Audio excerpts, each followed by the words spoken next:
back in the vehicle with us, and we're very, very close to where this lioness should be. We just spoke to Charles and Ephraim as well. They had a look in there already, so we should see her. We're going to get in there just now. We'll spend a bit of time, see what she's up to, and also just see what happens over the next part of the evening. Just once again, you're with WildEarths here.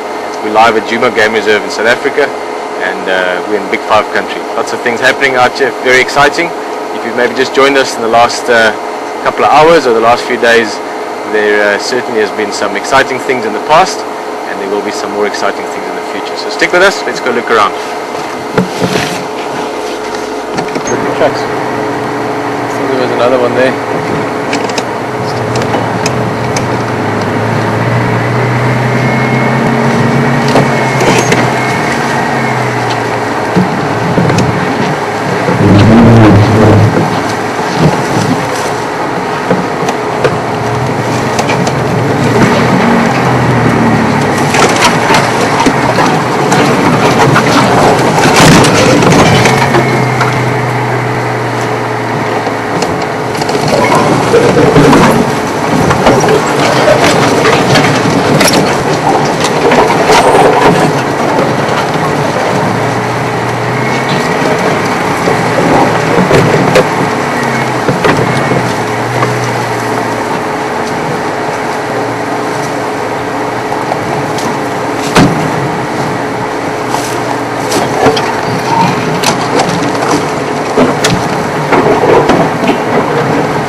Well.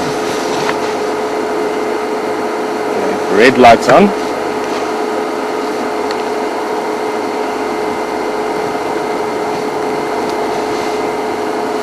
There she is.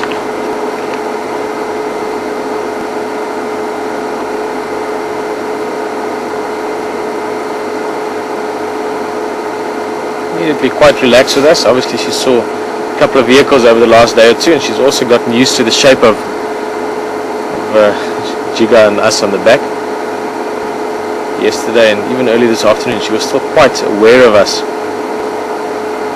Now she's got food to distract her, quite a lot of meat on that impala. It looks like she's already eaten quite a bit from it. Of course also it's dark now, so she's less worried about us. Again, just for those of you that maybe haven't come and drive with us that often, at the moment I'm looking at exactly what you're looking at. I'm looking at exactly the same picture. If I look over towards where that lioness is, I can make out a very, very vague bit of color. Just a little bit, just because there's still some daylight left, but I can't actually see anything there. We're using infrared lights only, which means that to her we are essentially not using any lights, and that means that she can behave even more naturally than if we had some spotlights on her. Something that I've personally come to enjoy quite a lot over the last year and a half being with WildEarths. We've seen some very cool things in infrared light. I suppose it's challenges sometimes, but it certainly gives you a new sort of quiet window into the night.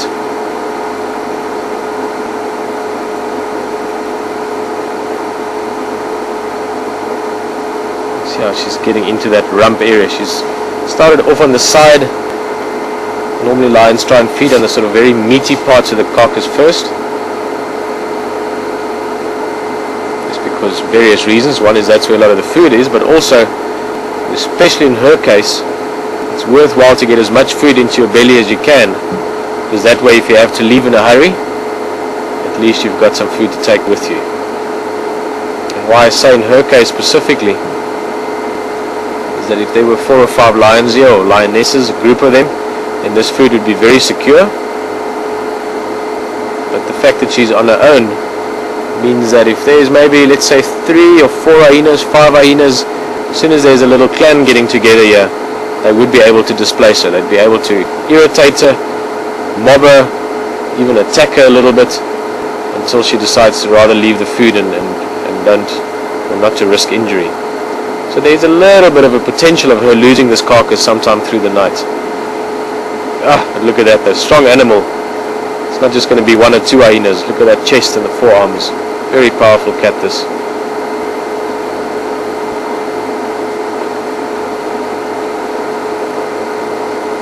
This is very cool for me as well. Just again to explain where I'm sitting, like I said, I'm watching the exact same thing as you are, except I'm hearing a little bit more maybe. Just as she walked there, I could hear the grass breaking. Even though I can't see anything over there, I'm just looking at the screen with you. And it looks like she's decided her belly is full enough for the moment. Just wants to go and lie a little bit to the side and digest a bit.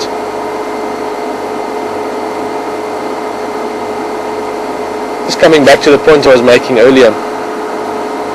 So she does stand a higher chance, or a bigger chance of losing the food. Like I said, other hyenas or other predators, mainly hyenas really, would be able to chase her off. But then again also think of it the other way around. If there were 5 lionesses here, this impala by now would have been finished. And they would have all just had a snack. So at least she does have the benefit of being able to gorge herself. And then if she can protect and hold on to this for the night, if she can finish this whole impala by herself over the next day and a half or so, then she's good to go for at least a week, maybe more even.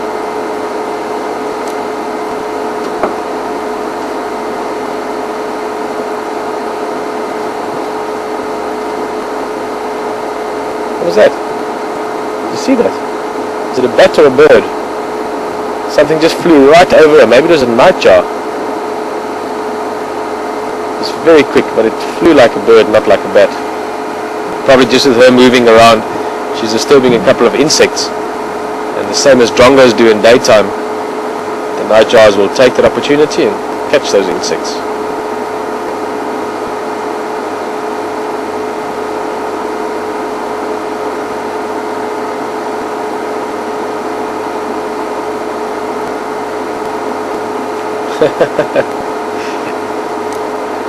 This is what she was doing a lot of last night.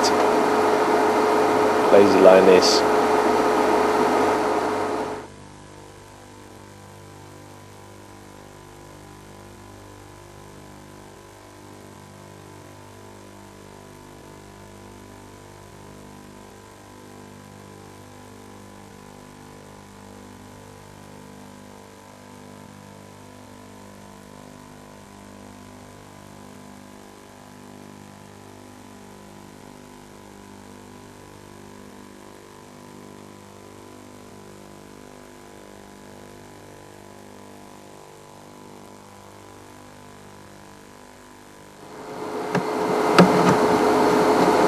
That's good. It seems that the smell of food close by is not going to allow her to lie down for too long. I'm sure she's going to try and get every little bit of meat she can into her stomach.